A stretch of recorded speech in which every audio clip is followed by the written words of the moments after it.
Hindari tiga hal ini agar nantinya speed session kamu bisa maksimal dan bisa finish track. Mari kita simak.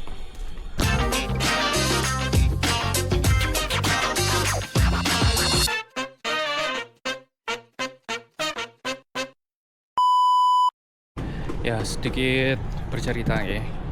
Kemarin itu saya mencoba untuk speed session, lebih tepatnya time trial ya, untuknya 5 kilo, karena untuk pekan depan itu saya ada race, walaupun nggak tahu ini ada podiumnya atau enggak. Sepertinya fun run, tapi memang agak setengah serius sih saya persiapannya, karena pekan depan jadinya ya harapannya untuk persiapan 5 kilonya mau saya siapkan sejak pekan-pekan ini, walaupun sebenarnya pekan kemarin ya. Mencoba untuk time trial sebenarnya. Time trial 5 kilo berarti kan sudah speed maupun effortnya itu hampir mendekati saat race. Harapannya seperti itu. Dan ternyata saya itu hanya kuat selama 1 kilo saja. Untuk 1 kilonya di pace 453 kalau salah, atau 455. Walaupun sebenarnya saya targetnya di 1 km awal tuh 450, habis itu naik gitu. Karena kan PB saya di 4 pace 437 atau berapa ya? Nanti bisa dilihat di sini ya. Jadi memang ada strateginya. Ya, memang mengapa kok pada akhirnya saya cuma bisa kuat untuk 1 kilo. Ternyata memang ada 3 hal kesalahan saya yang pada akhirnya menyebabkan saya itu tidak kuat untuk melanjutkan larinya, karena kan otomatis kalau time trial itu dengan effort yang hampir mirip dengan saat kita race kayak gitu, dan itu juga hampir mirip juga saat speed session. Jadi kayak gitu. Jadi 3 hal ini yang sangat berpengaruh, dan 3-tiganya itu ada pada hari itu. Ya, kita bahas satu persatu. Oke. Yang pertama, ini terkait dengan asupan makanan sebelum saya itu melakukan time trial ya. Jadi ceritanya saya itu time trial itu di jam 5. Dan sebelumnya di jam 3 atau jam setengah 3 itu saya makan ya, dibelikan makan oleh istri saya. Dan saat itu untuk makanan yang saya makan itu ada sambelnya ya. Kalau bahasa Jogjanya itu namanya lotek. Mungkin kalau teman-teman tahu lotek ya, ada sambal kacangnya dan lumayan pedes gitu saat saya makan itu.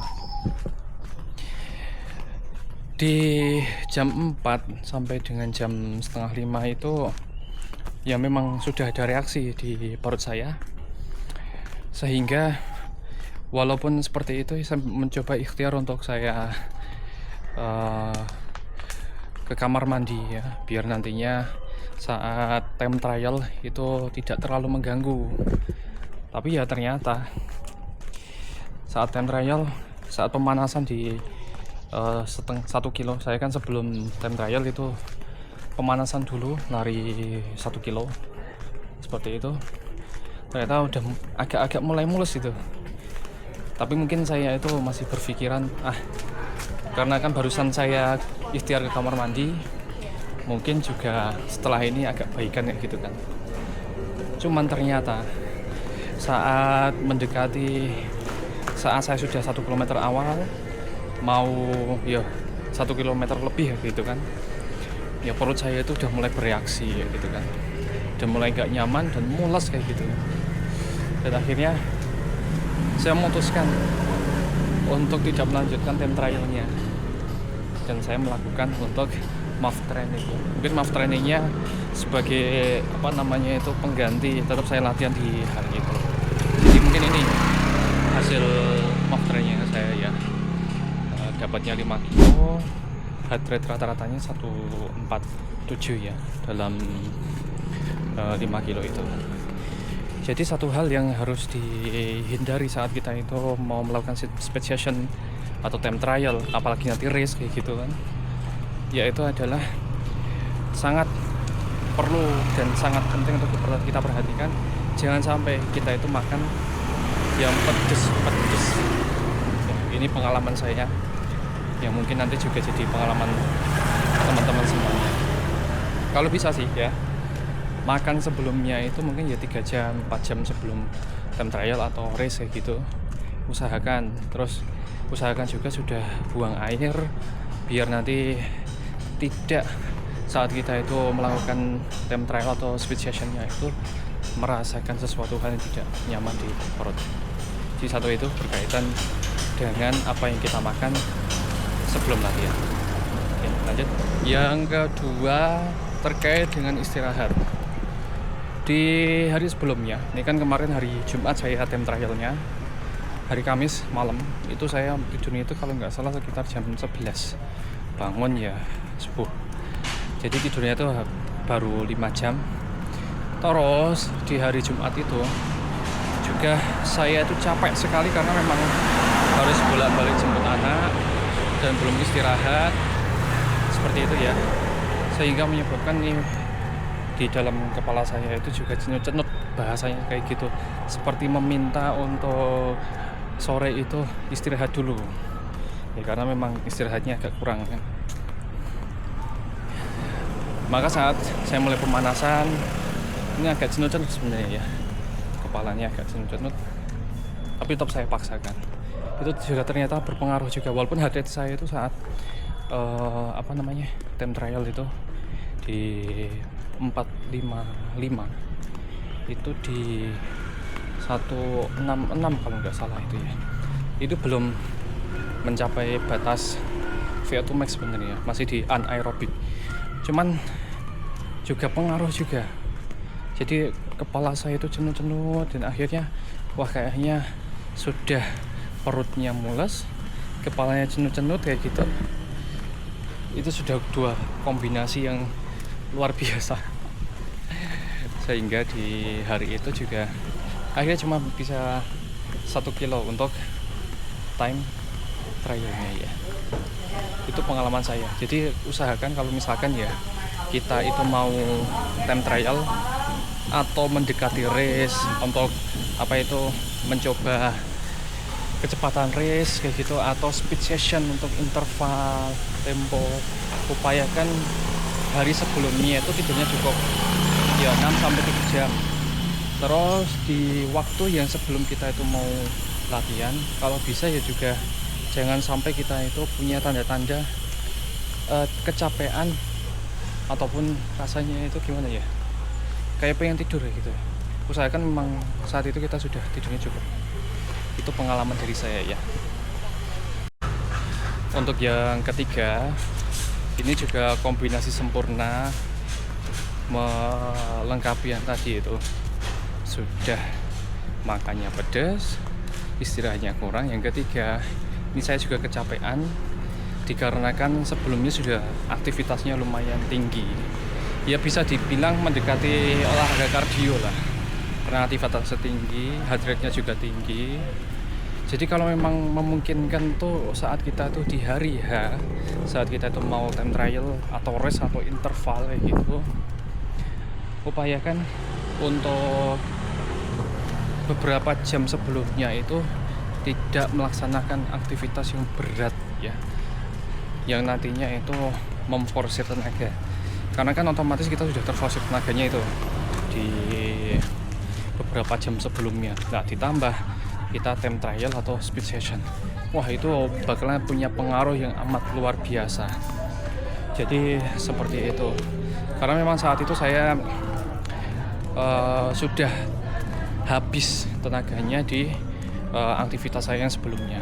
Apapun itu sebenarnya aktivitas, misalkan sebelum time trial atau speed session kita malah olahraga main bola misalkan, kan udah capek duluan itu, ataupun yang lainnya. Intinya yang pada akhirnya menguras tenaga kita itu sebisa mungkin dihindari. Kalau kita sudah jadwalnya untuk time trial, speed session atau mungkin race kayak gitu, memang harus dihindari. Biar apa?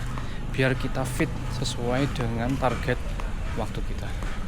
Jadi itu adalah kombinasi sempurna yang pada akhirnya menyebabkan di hari itu saya tidak bisa menyelesaikan time trialnya, hanya bisa 1 kilo di pace 453 atau pace 455 ya. Kita lanjutkan lebih dahulu. Ya, itulah 3 hal yang perlu dihindari agar nantinya kita bisa menyelesaikan time trial atau speed session atau apapun yang berhubungan dengan kecepatan atau full effort di dalam latihan kita. Minimal 3 itu harus dihindari. Nah, menurut teman-teman ada tambahan lagi atau enggak? Kalau misalkan ada tambahan bisa disampaikan di kolom komentar. Jangan lupa untuk subscribe channel ini biar saya tambah semangat untuk bikin konten untuk teman-teman semuanya. Dari sini ya tombol subscribe-nya. Oh ya, untuk video yang berkaitan dengan time trial saya, ini sangat sayang untuk saya buang ya. Akan saya sematkan atau saya gabungkan di video ini di akhir ya. Silahkan bisa dinikmati walaupun cuma 1 kilo ya, silahkan bisa dinikmati karena memang bisanya saat itu cuma 1 kilo. Saya akhiri, billahi taufiq wal hidayah. Assalamualaikum warahmatullahi wabarakatuh.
Apa?